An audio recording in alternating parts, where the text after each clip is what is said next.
Hello, everyone, and welcome once again to Interesting People, Interesting Stories, because all of us have interesting stories because we are all interesting people, right? Yes. I agree.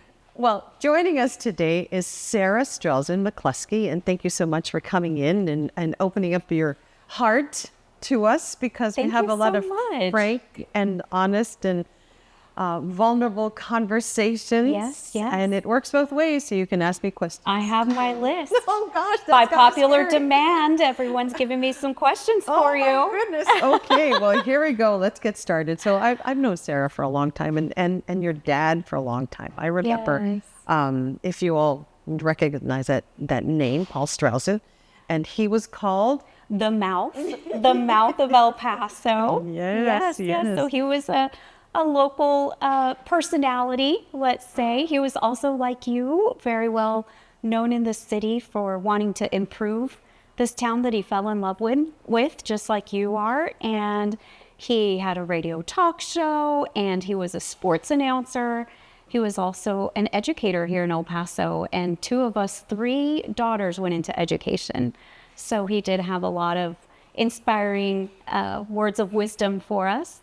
But yes, he was a wonderful father. He was very exciting, had a lot of zest for life. And I hope that stuck with us girls so that we can pass that on to our children and our friends and family too. So he inspired a lot of people on the radio and on TV when we had him over for interviews. But tell me what he did or something specific that he did that inspired you to become the educator that you are and you still are. Thank you. Yes.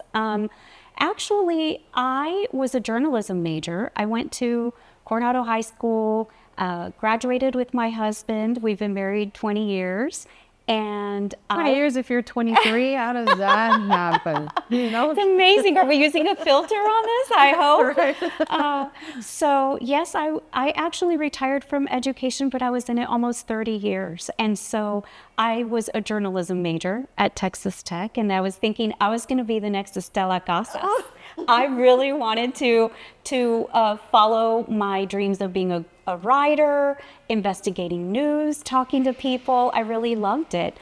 But I interned at Channel 7 right across the street under Kevin Lovell. The hours were pretty horrific. I was there early in the morning. That was back in the day before you used the internet. So I had a phone book to do research, flipping through, calling people, getting hung up on. I mean, those were the days. It was difficult, and it wasn't exactly what I thought it would be, but I was interning the summer I graduated. And then all of a sudden, my mom got a phone call saying that her friend was going to retire from teaching. There was going to be an opening, and it was at a private school. So I went to Loretto Academy and taught first grade, my first year of teaching. Cool. I loved it. I fell in love with it. So you pivoted from wanting to be a journalist into teaching. Yes. Do you remember that moment when you said, I'm out of here? Yes, so I do. And this circles back to the question you initially asked me, how did your father influence your love for education? It was the fact that my mother taught for over 30 years and my father was in education also for over 30 years. They came home every single day so happy. They were in good moods. They were inspired. They would talk about the children that they would spend their days with, talk about the families that they were getting to know. And when I was coming home from my internship, I didn't have that same fulfillment. I just didn't. And I knew I wanted to do something in the same family of job that my parents were doing. I wanted to come home happy, and I wanted to be inspiring to others. And so I took that job teaching and got a few master's degrees later, and I loved it. I spent a lot of years enjoying it. Going back to the journalism part, a lot of people don't understand that we really do go through a lot and see a lot of the ugly stuff in people by reading, those police reports and the stuff that we sometimes don't share on TV. So it can be draining. All the research is very draining, as well as talking to people that are usually going through a very emotional time in their lives. They're dealing with something very devastating or life-changing, and you're there with a microphone and you're empathetic, because I know you are as a person very empathetic. Most journalists are. That's what makes them good journalists. because they feel what the other person is giving off. But in order to ask them questions like, how do you feel about your good friend passing away or your daughter passing away?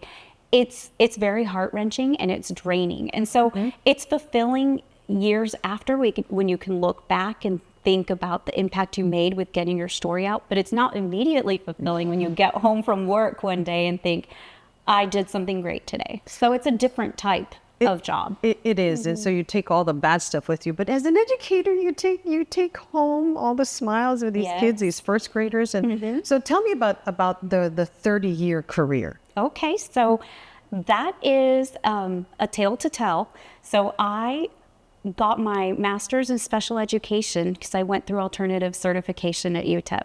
They were offering a fast track program. You could either get a teaching certification in bilingual education or special education.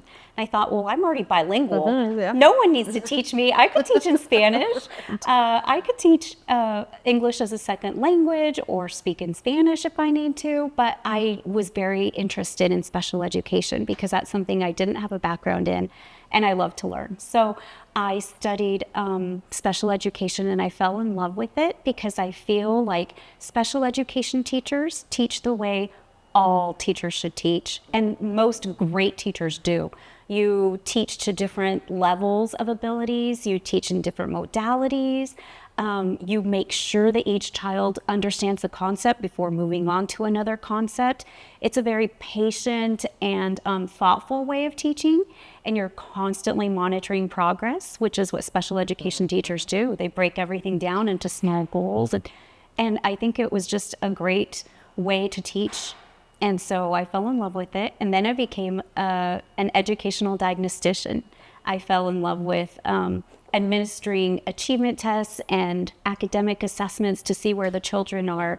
And so I took that path, and it was really, I think, in my reflection now, I see it made me a better parent because I was able to understand my own child's learning styles and the way different children learn. So it was fascinating to be able to see how you can change one way that you're presenting information and have different types of learners grasp it. It was really neat. And you did that for all 30 years? I was an educational diagnostician for about 17 years. And the last several years of education, I was the head of school at St. Clement's Parish School where my children were going to school. And that was really very fulfilling. It did age me because I did it during COVID. Oh my gosh, yeah. So running a school during COVID was challenging, but we did a great job. We stayed open. We had our doors open, and I had an incredible teaching staff, and that's what it takes. It takes amazing faculty that's going to be dedicated. And I do have a lot of parents ask me what's the difference between private school and public school. I don't think that it necessarily is different in any way. It's all about the child's family and what you teach your child, what you teach them about learning, how you value education, and respect for the teachers, respect for the school. And when you have a great faculty and staff, you could do anything. I think leadership makes a difference. So you went from the classroom to leadership and administration. Yes. How was that transition? Because it's always very hard to be able to see the results in a child that you see every single day or every year or whatever, and that you administer those tests and see the progress when you are having to handle a whole set of other people, adults, and personalities and character and all of that. That must have been quite a challenge. We're going to take a little break. I'm going to give you a little bit of time to think about how you're going to answer that question. And we'll be right back. So stay with us. Interesting people who have interesting stories. Stay with us. Whether you live east or west, Viva Chevrolet is centrally located, ready to save you money on the car or truck that fits your life. From tough work trucks to weekend cruisers, Viva has the selection and the deals to match every lifestyle. I'm El Güero, today El Güero Ahorrador, the money saver, and I'll play any role to earn your business. Great prices, convenient location, and a GM who will go the extra mile. Only at Viva Chevrolet, where Viva makes it happen. And welcome back. We hope that you're enjoying our conversation with Sara Strelzin McCluskey. And we're talking about education and how right before the break, I asked about that transition from being a diagnostician, having that one-on-one contact with a child, to being an administrator. How tough was that? So I would say it's not challenging at all if you're really passionate about what you do. So I really immersed myself in the child's learning styles and what they need to be a better learner. I would do that as a teacher to a group full of children, and I would do it individually as a diagnostician.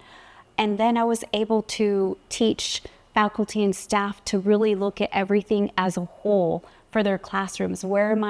You're constantly analyzing, right? Where am I needing more study? Where are my areas of weakness? Where can I improve?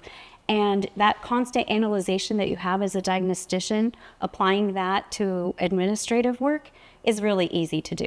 The one thing I did miss was being in the classrooms. So I was the administrator that was always visiting the classrooms, going in and not only helping the students, but guiding the teacher. What could I do? Could I make copies for you? Oh, here's a great lesson that I heard you say last year. Tell them about this. And really getting to know the families and the students. And that made a difference too, when you're talking to parents about their children, if they're having any behavioral issues or concerns, you know that child because you were in that classroom.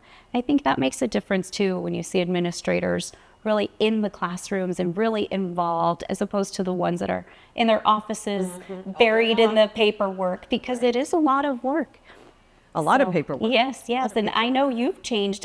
Everyone says that when you learn something new, when you branch out and try something different, it connects those dendrites in your brain to make new connections. Those new neurons are developing, and it challenges you to grow. It's great for your brain health. And I know you've done that several times in your life too. You've changed from different positions, different jobs. Tell us about how you felt. Were you scared when you were trying something new? Of course, it's scary, and at my age too. So, yes, I've been at all the TV stations. I started at Channel 9, KTSM, where I am now, and moved over to Spanish language at Channel 26. I was one of the founding journalists at Channel 26 KNT. I was there for a year and then moved over to Channel 4, KDBC. And matter of fact, you know, the beauty of social media. Bill Mitchell, who took me over to Channel 4 from Channel 26, reached out to me the other day on Facebook, and he says, "How are you doing?" It was great to hear from him. So a blast from the past. A blast from the past. So that was kind of cool. And then I was at Channel 7 for 27 years, took a break. That was a real challenge. Taking that break from retiring from KVIA and going over as an administrator for 4 different foundations. That was hard.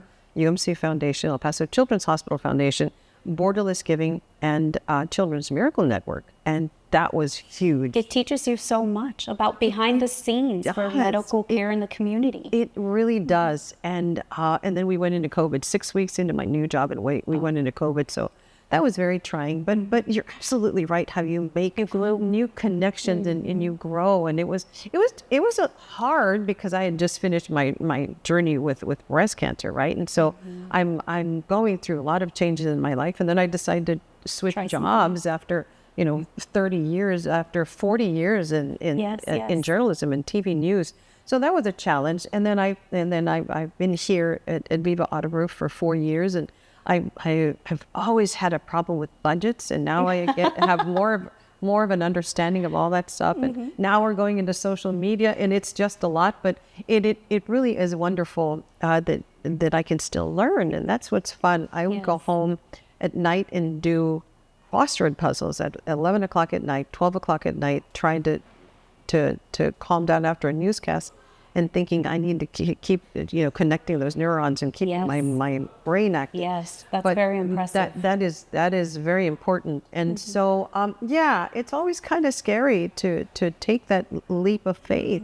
But at the end of the day, after you go through all those struggles and all that stuff, you come out a better person. So I think I have, and I think that's the same. I think you have the too. same with you. I think we all believe you have. I think you found a great way to apply your skills, your people skills, and use them for good. I'm very impressed. I love what you've done. And you're inspiring to others in the city that see you and watch you, and hopefully others aren't afraid to make changes too, if they feel like they need to make a change, or not be afraid to try something new. Take that leap of faith. Yes. One of the stories that we ran yesterday, matter of fact, Texas is trying to get rid of the STAR test. So I know that we're going to take a little break. When we come back, we're going to talk about the STAR test and what Sara is doing now that she is kind of out of education, although you're never truly out of education or journalism. So stay with us. We'll be right back. At Viva Chrysler Dodge Jeep Ram, I know the game on the court and on the lot, so you always score big with us. From slam dunks to new Ram 1500 trucks, we've got the horsepower, toughness, and style, like our new Jeep Wagoneer, to keep you driving like a champion during Drive Into Fall event. Come see us at Viva Chrysler Dodge Jeep Ram, where the only thing stronger than my game is your next ride. Viva makes it happen. Interesting people with interesting stories. Welcome back. Right before the break, we were talking about the STAR test and how Texas is trying to get rid of it, or get rid of it as it was in the past, and maybe administer 3 different tests to have a better understanding of and the progress of a child. What do you think? I wholeheartedly agree. I feel like you cannot tell a child's abilities with one assessment. And that's something that we learned as diagnosticians. You can have an off day. Maybe you don't understand what an assessment is trying to get out of you. You might remember back in the day when we were taking tests and we would answer something incorrectly, and you go back and you see what the right answer is and you think, oh, I knew that. But it's because it might not be phrased the right way, it had jargon, or you just didn't understand, or you were having a moment where you were thinking of something else. But to have that as a measure for a child who's feeling the pressure from their school, feeling the pressure from their teacher, very nervous from the day, to have that as a measure whether or not they can pass or whether a school will receive federal funding, that's a high stake. And I don't think that we should be putting that on our teachers and our children. I think there are many other ways where we can assess mastery. And I wholeheartedly agree. If we did away with the STAR test, I would be very happy. And do 3 instead of just one big one. Are you a good test taker? I actually was a good test taker. Yes, I was a better test taker than I was student. Yes. You can learn how to master a test. You have to just learn what they're asking for and what they're looking for, and it's easy to master it. It's so funny that you asked that question. It just reminded me when my husband and I were engaged, we went to our church and they give you a compatibility test. It was 100 questions, and I answered so quickly, and I turned in my test, and my husband, I can just picture him with beads of sweat coming off of his forehead. He hates tests. He hates questions like this. I mean, and he was just so nervous. They finally had to go knock on the door and ask if he was okay. Are you okay in there, sir? And he said, yeah, I'm just going to turn it in like this. And he goes, I think I have a lot to work on. And it was so funny that the priest analyzed my test, and he said, have you taken a test like this before? And I said, no. And he goes, well, you answered everything the way you're supposed to answer, but not the way but were you really honest? And so I was the one that had to go back in and retake the test, and my husband's the one that got the flying color, grade. So I was so mad at myself. But yes, I do know how to take a test, and so I was able to do that quickly. So another question that I want to ask you, I think as I get older, I realize or recognize, or both, that I'm ADD. I just can't complete a task. I'm multitasking. Yes, a lot of people are. Do you find that you are? I know that I'm not. I know that I'm not, but I have some characteristics of someone who would have ADD, ADHD, and there are a lot of people that are underdiagnosed. Right. I know my father for sure was ADD, ADHD. He had so much energy. He had 1 million jobs. He had his hand in everything. He was talking to everybody. He was multitasking all the time. I'm not able to do that. But if he wasn't doing that, he'd find something to do, or he'd get really nervous. Some people just don't feel comfortable with the peace and with the quiet and with the ability to zone out. I definitely can zone out. So I know I'm not, but I do think that most leaders in this world all have ADHD. They're able to multitask. They're able to think of things from different perspectives all at once and to analyze information. They can apply what they've learned immediately to the situation. Right. And so I don't like to call it ADD or ADHD. I just think it's high intelligence. I think it's a high intellectual ability. Oh, I like that. I like that description of. And Estella did not pay me to diagnose her with high intelligence today, everybody, for the record. For the record.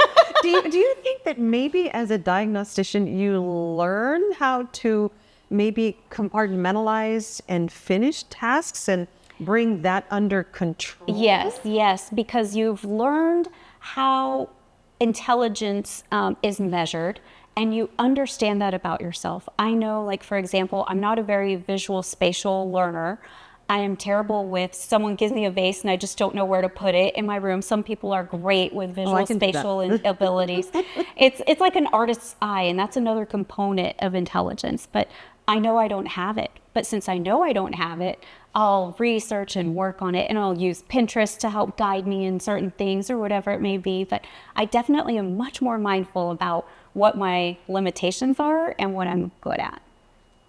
That's really smart. And maybe you got that as a mom too. When you learn, Yes. you learn, it's like, this is a child. No one's smarter than a there- mom. No one is smarter than mom. How this child learns, how this child develops. And Yes, so yes. tell me about your home life. So now you are no longer in the classroom. You're I'm no longer in the an classroom, administrator but in school. Right. I do help substitute sometimes. I'm on the substitute role, so if someone calls foot is me, still in the door. my foot is still in the door. I can't escape.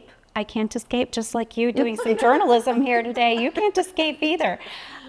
So I'm preaching to the choir, but I cannot leave education completely. Not only do I like to be around children, I also like to know what's happening because education is so important to me, and I've been so interested in that field for so long. I like to know what the best practices are lately and what teachers are implementing and what they're studying and what works and doesn't work. And it's still fascinating to me. So I still have my foot in the door.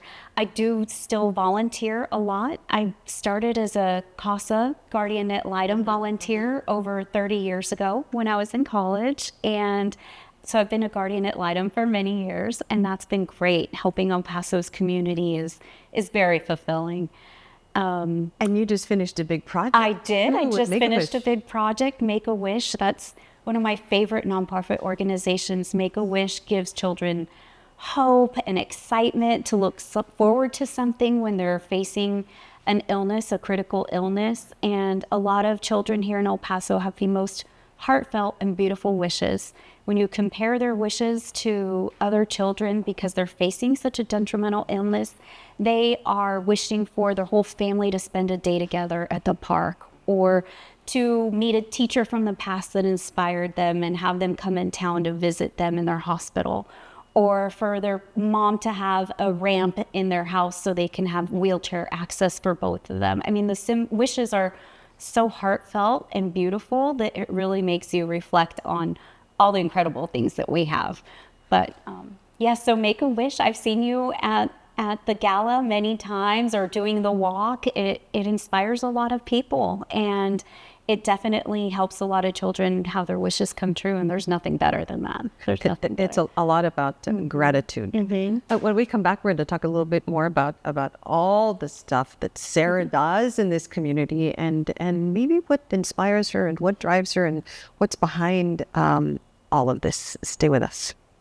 Looking for savings sweeter than honey? I'm Sunny from Viva Kia, where Sunny saves you money. From the adventure-ready Kia Sportage to the family favorite Kia Telluride and even the all-electric Kia EV9, we've got the perfect ride for your lifestyle. No stress, no high prices, just a fun car buying experience that gets you on the road faster. Bring us your trade, we'll give you more. Come see us today at Viva Kia, 5800 Montana. Ask for Sunny, where Sunny saves you money. Viva makes it happen.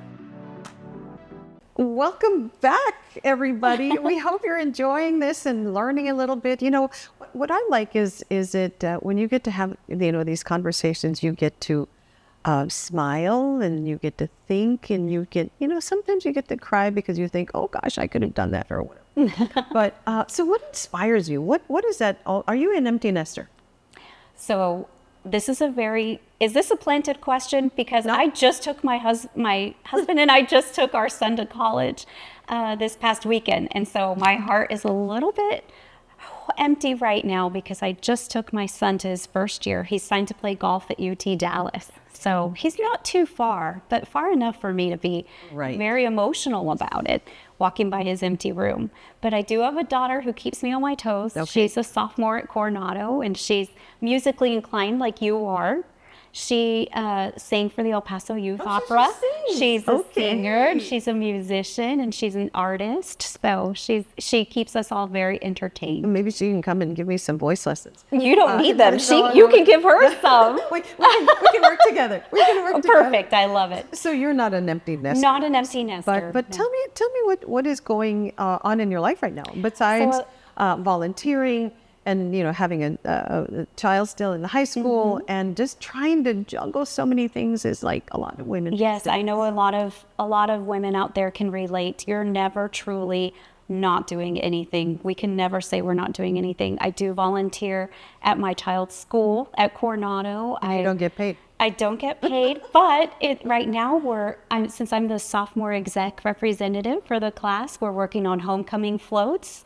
So I know Coronado goes all out for their parades, and we're organizing a really great float. It's the Disney theme this year, so hopefully everybody in the community can go out and watch the Coronado homecoming parade. We're going to have a Disney theme that will be exciting for the children.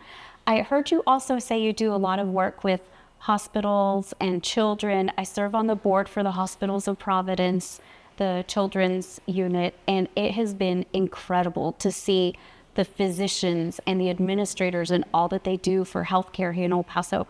One of the hardest things that we do is recruit physicians for them to come to El Paso and to stay. Have you seen that in places that you serve as well? Absolutely. They have to be paid a lot of money to come to El Paso, which is kind of sad. But El Paso is such a great community, and we are such a loving and caring community. And after a while, they say, "Gosh, I wish I would have known more about El Paso." Yes. Just because we don't have all the concerts that come here, all the open spaces, entertainment life. But we have a lot of other beautiful things that we like to do. I have the Stand With Us de la Casa's Cancer Foundation, and that is for families and women and children and men going through a cancer journey. Recently, a few months ago, I donated the foundation, along with Albertsons, donated $5,000 in gift cards to to cancer patients at the Hospitals of Providence. Incredible. And so, you just plant a little seed, and hopefully it grows from there. But so that's what I kind of do. And once in a while, I'm not able to work so much on my foundation because I have 2 jobs, and it just makes it a little hard. But my heart is always in it. And right before the break, we talked about gratitude. We have so many things we have to be grateful for. Yes. All the blessings in our lives. I agree. I agree that sometimes meeting these families and these children through Make-A-Wish or through the Hospitals of Providence is just really tough, but they really make you realize how blessed we are. How many things we have to be grateful for. I wholeheartedly agree. And you see that a lot when you travel, when you meet new people, when you have new experiences. And that's what I want for the children of El Paso to experience, is how much they do have, not to focus on what they don't have. Right. But what they do have here. They have such a beautiful culture and a close-knit family that cares about them, and so much in this city that is tailored to their background and their life and where they're from, for their nationality. It's really beautiful how we embrace their culture for most children here in El Paso. We're a binational community, bicultural. So, Sarah, what's next? That's a great question. I really like where I am right now, volunteering and being at peace with how my family has turned out. You're always worried about your children. Are you giving them everything that they need? But I really like volunteering at my child's school. Since I was a working mom all of their lives, I was always working. It's nice to be able to sit back and say, I'm going to go help the school. And it feels good to be able to do that, especially after years of working and not being able to.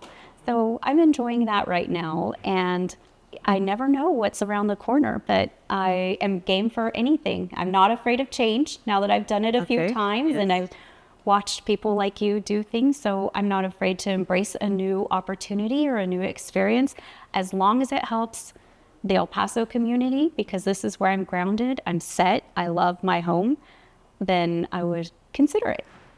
Okay, we'll see what's next, huh? Yes. I like your necklace. So does that have a, so it's a four-leaf clover. Yes. Do you have... I consider four-leaf clovers my family, because it's my husband, myself, and my 2 children.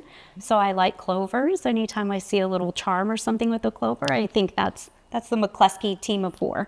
Okay. So that's what this clover is. So that has some it has meaning. Mm-hmm. Yeah, it's not just a pretty piece of jewelry. Right. Right. Okay. Yes. Tell me about what's your favorite emblem or little critter, or what's your favorite, if you had a charm on a necklace, what would you like? What represents Estela Casa? Oh my gosh. You know, I don't know. I just like to wear different pins and flowers, probably flowers. Something feminine, I think. Anything feminine. I think it brings a nice little touch to any kind of outfit. It's not too much. It's not. It's just a little touch. You know what? That's a hard question. The journalist is coming at it. I'm just curious. I want to know. I didn't ask well, that, if somebody wants to send you a gift, we need to know. What do you like? Flowers. You like flowers? I like flowers. Floral. I like flowers. That's pretty. I like gestures. Any kind of gestures and any kind of. Gosh, I never thought about that. We're going to have to go to break, and then when we think come about back it. and think about it. I'm going to give you a test. I'm going to give you a test. Yes, you are the diagnostician. Stay with us. We'll be right back. When other dealers throw up roadblocks, one place keeps the door wide open. Welcome to Viva Nissan, the Yes Address. We're geared to say yes to great prices, yes to more choices, and yes to getting you approved today. From sporty sedans to family SUVs and powerful trucks, Viva Nissan makes it easy to drive home happy. Viva Nissan, the Yes Address. Conveniently located on I-10 and ready to say yes to you. Where other dealers say no, Viva Nissan says yes every day, because Viva makes it happen. And welcome back. I probably need like 2 days to be able to answer that question that you just asked me. You know, what's funny is you hit on, you like acts of service. I heard you say. Yes. What are the love languages, right? Oh, yes, the love languages. I was love curious. Is that your love language? I guess. I guess giving acts of service. Kind gestures. Kind gestures. And I think that's one of my love languages too. I like to do things for others, and that I like to cook for others. I like to be present for others. So maybe that's my love language. That is. Yes. Sounds like it. Yes. Oh, goodness gracious. I'm gonna be able to sleep tonight thinking I'm gonna have to answer that question a lot Find better your symbol. next time. Find my find your symbol. Flowers. Yes. Anyway, do you like to travel? What are your hobbies? I do like to travel, but I would pretty much say I'm a homebody. Really? What do you do at home? I do a lot of nonprofit work, so I'm always working on spreadsheets or figuring out how to organize an organization or a nonprofit group and make it better, how to bring more people into their talents and allow them to shine. For example, getting volunteers for the homecoming parade at my child's school. I know who's artistic. I know who can paint. I know who could bring in some donations. And so coordinating all of that is really fun for me. We just remodeled a house. And so I was working on that. And as we talked about earlier, I outed myself that I'm not very good spatially, like visually. So that took me out of my comfort zone. I didn't use a decorator. Have you used a decorator before when you've remodeled your house? No. I feel like a decorator would probably tell me, you should use this and this, and then I would just agree, but I probably wouldn't like it. I probably wouldn't know what I like. So I have to research on my own. That might be a good guest, having a decorator come in to talk to you and tell you about how they do things. Yes, I'd be curious too. But how they work with people and how they decide things. But that was a lot of work. We did that in the past 2 or 3 years I've been working on our house. So we finally finished. Oh, that's a long time. we bought an older house, but we did it, space by space, and it's finally complete. It's a project. It's a project. So one last question. What does your Christmas tree look like? Oh, I redo my tree every year. I'm one of those people. One of those people. That's a great changes question. the I love themes. this question. Yes, I changed themes. This year, because we finished remodeling our house, I'm going to have a lot of creams because I used a lot of creams in the paint and the furniture. Now that my children are older, they're not spilling things all over. I can use a pretty cream, rug and have a serene, clean palette and use a big cream and gold or jewel tone tree. That's what I see for this year. I've not been shopping yet. I do love to shop for the holidays. Okay. And what are you going to do with last year's ornaments? I'm either going to save them and incorporate them for another tree or share with my sisters. I have 2 sisters and they like to benefit from my tree shopping habit. Anything you'd like to add? Anything that we didn't talk about? We talked about some very serious things about diagnosticians and education and family life and four-leaf-clover and Christmas trees. But is there something that you want people to know about you, or that some sort of message that you would like to deliver? Yes, I think that a lot of times in my field, parents are asking, am I doing the right thing for my child? Are they in the right school? Should they be in public? Should they be in private? Or what area should they study? I just went through this with my son, trying to figure out what his best place would be. But I think having them know themselves is the most important thing. Yes, and that's something I probably didn't know as we talked about my changes in career. I didn't really know myself or know what would bring me happiness or know what my skills were. And I think those of us that don't really know kind of drift around until we find our place.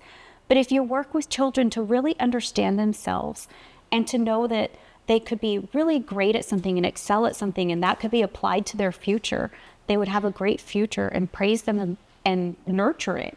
I have an artist daughter at home, and I think that my true educator self really wanted to nurture her on the STEM field and have her be an engineer. She's very smart, and girls in STEM fields are really incredible. Right. And I wish maybe someone had pushed me in that direction. But back in the day, that wasn't really a field for girls or young ladies. They didn't really see a lot of people in those fields. But I would say what has been very eye-opening for me is pushing her into that art skill that she has. She has a little banner business that she does, little banners for parties, and she has a little banner business. She's an entrepreneur. She is, yes, Kinley's Canvas, and she paints for different people. But I feel like I've allowed her to nurture that about herself instead of having mom focus on, let's study for the chemistry test. I'm also allowing her to buy paint and paintbrushes and explore this gift that she has. And